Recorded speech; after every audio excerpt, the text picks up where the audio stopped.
प्यारे बच्चों, हम लोग धातु कर्म का अध्ययन कर रहे थे। अयस्क से शुद्ध धातु प्राप्त करने में जो भौतिक रासायनिक प्रक्रम आते हैं उसे धातु कर्म कहते हैं। इसके दो प्रमुख पदों में पहले धातु का निष्कर्षण अध्ययन करेंगे, फिर अयस्क का, फिर धातु का शोधन अध्ययन करेंगे। धातु निष्कर्षण में अयस्क से धातु को अलग किया जाता है और दूसरे पद में शोधन में अशुद्ध धातु से शुद्ध धातु प्राप्त की जाती है। निष्कर्षण के कई पदों में पहला पद था अयस्क को पीसना, दूसरा अयस्क का सांद्रण। अयस्क के सांद्रण की कई विधियों में गुरुत्वीय पृथक्करण विधि और फेन ब्लोन विधि का अध्ययन हम लोग कर चुके हैं। फेन ब्लोन विधि में आपको याद आना चाहिए कि इस विधि द्वारा सल्फाइड अयस्कों का सांद्रण किया जाता है और सल्फाइड अयस्कों को कैसे सांद्रित किया जाता है फेन ब्लोन विधि में, इसकी विस्तृत चर्चा हो चुकी है। आज हम लोग अयस्क के सांद्रण की तीसरी विधि चुंबकीय पृथक्करण विधि का अध्ययन करेंगे। चुंबकीय मैग्नेटिक सेपरेशन मेथड, चुंबकीय पृथक्करण विधि। चुंबकीय पृथक्करण विधि का प्रयोग तब किया जाता है जब चुंबकीय अयस्क में अचुंबकीय गैंग, फिर से सुन लें, जब चुंबकीय अयस्क में अचुंबकीय गैंग मिले होते हैं तब अयस्क का सांद्रण चुंबकीय पृथक्करण विधि द्वारा किया जाता है। क्या उपाय है इस विधि में? इस विधि में अयस्क चूर्ण को एक चुंबकीय रोलर पर घूमते बेल्ट पर डाला जाता है। ये बेल्ट चुंबकीय रोलर पर घूम रहा है और जब अयस्क चूर्ण को इस पर डालेंगे तो जो चुंबकीय अयस्क है वो रोलर के समीप और जो अचुंबकीय गैंग है वो रोलर से दूर अलग अलग घेरों में एकत्र हो जाएंगे। तो इस तरह से चुंबकीय अयस्क अलग हो जाएगा और अचुंबकीय गैंग अलग हो जाएंगे। इस विधि को कहते हैं चुंबकीय पृथक्करण विधि। एक चौथी विधि है लीचिंग प्रोसेस, लीचिंग प्रोसेस, निक्षालन विधि। अभी तक जो तीन विधियों का अध्ययन किए,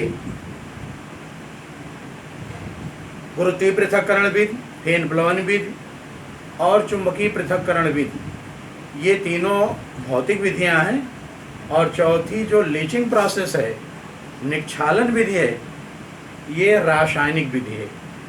तो चलिए चर्चा कर देते हैं, आप लोग ध्यान से सुनते रहिए। इसकी नोट्स हम PDF फाइल में भेज देंगे, लिख लीजिएगा। अब चौथी विधि निक्षालन विधि, लीचिंग प्रोसेस क्या है? इस विधि में अयस्क चूर्ण की क्रिया किसी उचित अभिकर्मक से कराई जाती है। ये अभिकर्मक अम्ल, क्षार या अन्य हो सकते हैं।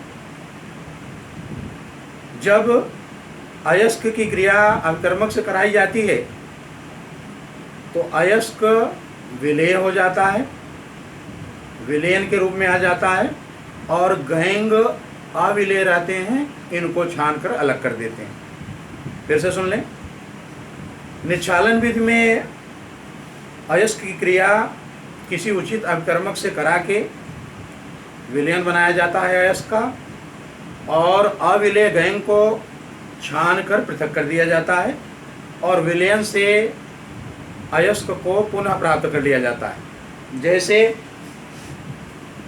निक्षालन विधि में, निक्षालन विधि द्वारा aluminium, silver, gold, Al, Ag, Au के अयस्कों का सांद्रण किया जाता है। एक उदाहरण हम आपको बता रहे हैं कि एल्यूमिनियम के बॉक्साइड अयस्क, जो इसका प्रमुख अयस्क है Al2O3 × 2H2O, बॉक्साइड अयस्क का सांद्रण निक्षालन विधि में बायर विधि से कैसे किया जाता है वो आप जानिए। निक्षालन की बायर विधि में बॉक्साइड को पहले सांद्र NaOH कास्टिक सोडा विलेन के साथ अपघृत कराया जाता है, जिससे सोडियम मेटाएल्यूमिनेट बनता है। सोडियम मेटाएल्यूमिनेट जल में विलेय है। अविलेय अशुद्धि गैंग को जो Fe2O3 रहता है उसे छानकर अलग कर दिया जाता है। पुनः सोडियम मेटाएल्यूमिनेट विलयन में थोड़ी मात्रा में ताजे बने एल्यूमिनियम हाइड्रोक्साइड अवक्षेप को मिलाकर अच्छी तरह हिलाया जाता है, जिससे एल्यूमिनियम हाइड्रोक्साइड का अवक्षेप प्राप्त होता है।